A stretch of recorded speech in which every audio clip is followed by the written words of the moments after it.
அன்பான குழந்தைகளே, குமு grand kids சேனலுக்கு அன்புடன் வரவேற்கிறேன். இன்று நாம் சின்ன அழகான அர்த்தமுள்ள கதையை கேட்கப் போகிறோம். ஒரு பசுமையான பண்ணையில் ஒரு சின்ன சிவப்பு கோழி வாழ்ந்து கொண்டிருந்தது. அந்த கோழி மிகவும் உழைப்பாளி. அது எப்போதும் ஏதாவது நல்ல வேலை செய்ய நினைக்கும். ஒரு நாள் அது தரையில் சில கோதுமை விதைகள் கிடப்பதை கண்டது. அதை பார்த்ததும் இது நல்ல வாய்ப்பு என்று நினைத்தது. அந்த விதைகளை மண்ணில் விதைத்து நல்ல பயிர் வளர்க்க வேண்டும் என்று அது முடிவு செய்தது.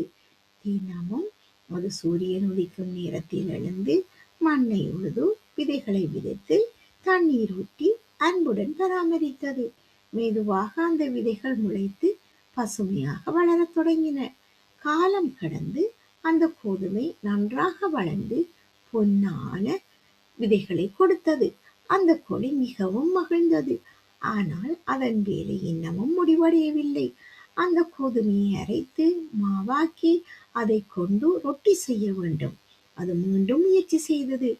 தனியாகவே எல்லாம் செய்தது. கோதுமையை அரைத்து மாவு தயாரித்து அதை நன்றாக பிசைந்து அடுப்பில் வைத்து சுட்டது. இறுதியில் மனம் வீசும் சூடான ரொட்டி தயாரானது.